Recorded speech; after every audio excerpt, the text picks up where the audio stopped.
You know, the first half of the 19th century was just an absolutely explosive time for the United States.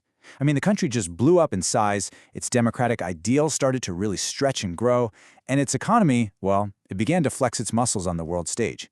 But here's the thing, these weren't just simple success stories, they were growing pains. And kind of weirdly, it seemed like every single step forward was actually pushing the young country one step closer to just tearing itself apart. So that really gets us to the big question we're tackling here. How did this incredible period of growth, we're talking land, power, democracy, somehow plant the seeds for the nation's absolute bloodiest conflict?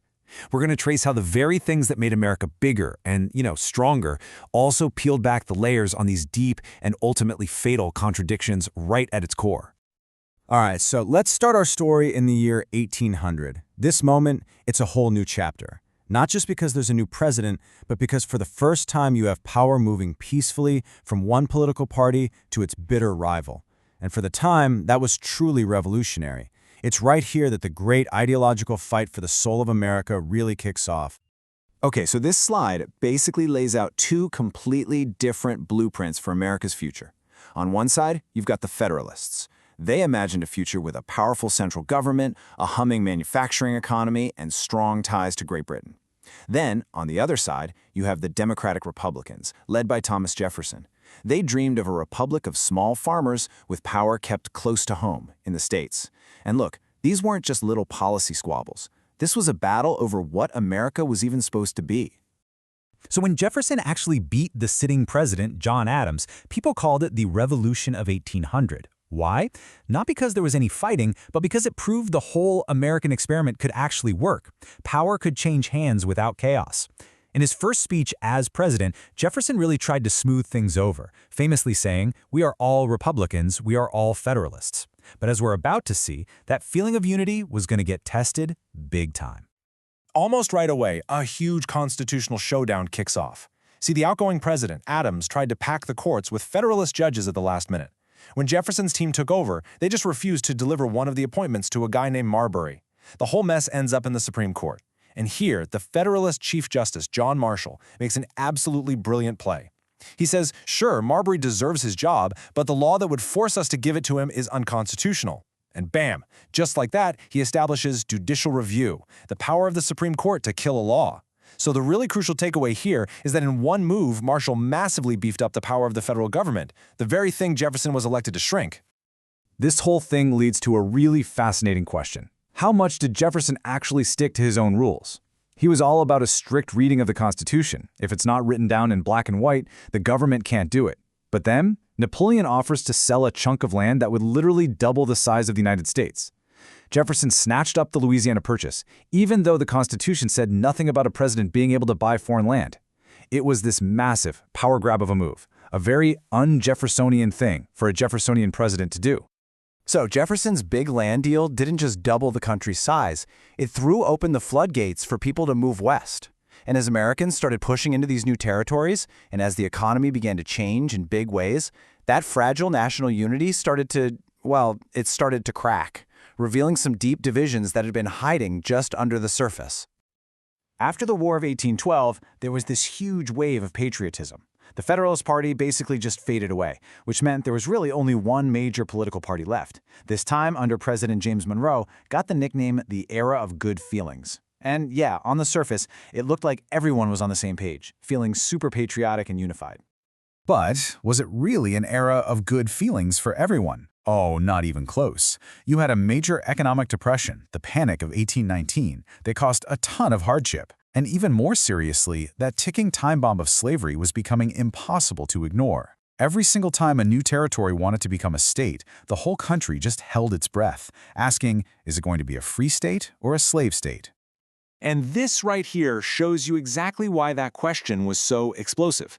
In 1819, the U.S. Senate was precariously balanced. 11 free states, 11 slave states. This meant neither side had the votes to pass laws that would hurt the other side. But then Missouri applied to become a state, a slave state, and that threatened to blow the whole delicate balance to pieces. They managed to dodge the bullet with a clever, if temporary, political deal called the Missouri Compromise. Here's how it worked.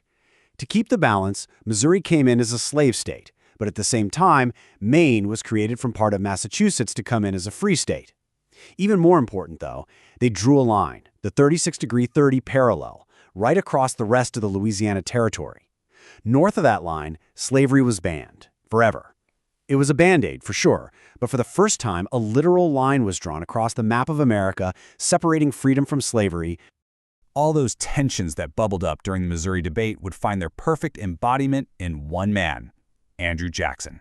He was a war hero, a guy who called himself the champion of the common man, and he was a walking contradiction. He blew the doors open for democracy for some, but he also wielded presidential power like a king and enforced some truly brutal policies. Jackson's rise to power happened because of a political earthquake. As you can see from this chart, states started getting rid of the rule that you had to own property to vote. This unleashed a huge wave of new voters, the so-called common man, and they saw Jackson, this rugged hero from the frontier, as one of them. They swept him into office in 1828, and just like that, the era of presidents from the old elite was over. Pretty soon, Jackson's presidency faced a huge test. South Carolina was absolutely furious over a high federal tax. They called it the Tariff of Abominations. So, they declared the law was null and void inside their state. This was called nullification, this radical idea that a state could just ignore a federal law it didn't like. Jackson's response? It was swift and it was total. He said the Union had to be preserved, and he threatened to send the army down to South Carolina to make them pay the tax. It was a chilling preview of the exact states' rights arguments that would eventually lead to secession. And Jackson's defiance wasn't just aimed at the states. When the Supreme Court, led by that same John Marshall, ruled that the state of Georgia had no right to Cherokee lands, Jackson reportedly just sneered, "John Marshall has made his decision, now let him enforce it." He completely ignored the highest court in the land and signed the Indian Removal Act.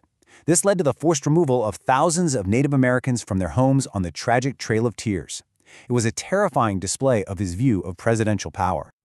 By the time we get to the 1840s, all of these political and social fights are getting supercharged by big economic changes. I mean, a whole series of technological revolutions were transforming the country. But here's the kicker, they weren't pulling it together. Nope, they were actually making the divisions between three very different regions, the North, the South, and the West, even deeper.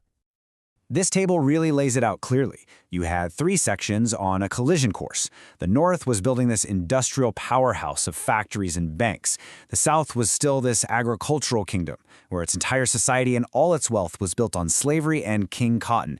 And the West was the ever-expanding frontier of small farms. These weren't just different economies, they were becoming fundamentally different societies with interests that were now actively clashing with each other. And technology just poured gasoline on the fire. It really started with the cotton gin back in 1793, which made slavery more profitable than anyone could have imagined, digging the South in even deeper. Then, new canals and railroads started linking the industrial North with the farms of the West, creating this powerful economic bloc. And you know who this new network left out? The South. It just bypassed them, leaving them more economically and politically isolated. And as the South felt more and more like an outsider, its leaders clung even harder to states' rights, which just sharpened the whole conflict. You know, maybe no one saw the danger more clearly than Thomas Jefferson himself. Years later, thinking back on the Missouri Compromise, he wrote these absolutely haunting words. He knew that drawing a line across the country based on slavery wasn't a solution. It was a warning. He called it a fire bell in the night, the knell of the Union. That's a funeral bell. He knew it was tolling for the very nation he'd helped create. The compromises of this era, they just bought a little bit of time, but they didn't solve a thing, and they left a nation standing right on the edge of a cliff.